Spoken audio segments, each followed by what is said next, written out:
యేసుక్రీస్తు ప్రభువారి నామం పేరిట వందనాలండి. యేసుక్రీస్తు ప్రభువారు సిలువలో పలికిన మొదటి మాటగా క్షమించు దేవా, తండ్రి వీరేం చేయుచున్నారో వీరు ఎరుగరు, వీరిని క్షమించండి అన్న మాట.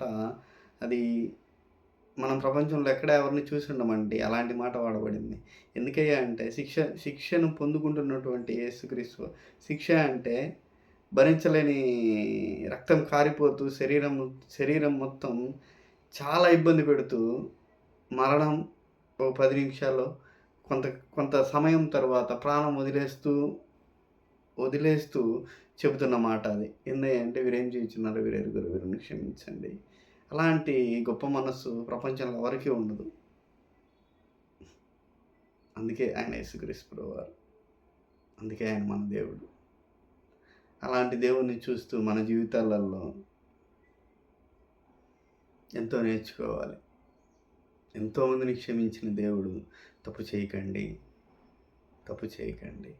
ఇక మారండి, క్షమించే హృదయం కలిగి పాపమునకు దూరంగా ఉండండి, నేను మిమ్మల్ని క్షమిస్తూ ఉన్నాను, జాగ్రత్త అనేసి చక్కటి భరోసా ఇస్తూ, విచారంతో పట్టబడిన స్త్రీని, వీరు నిన్ను ఏమైనా శిక్షించడానికి మీలో పాపం ఎవరైనా చేసి ఉంటే ఏమో శిక్షించకండి, చేయని వాళ్ళు ఎవరైనా ఉంటే శిక్షించండి అంటే ఎవరూ లేరట. అలాగే లోకంలో ఎవరు పాపం లేని వారు ఉండరు. కానీ యేసుక్రీస్తు ప్రభువారిలోకి వచ్చిన మనము ఇక పాపం చేయకుండా ఉండాలి.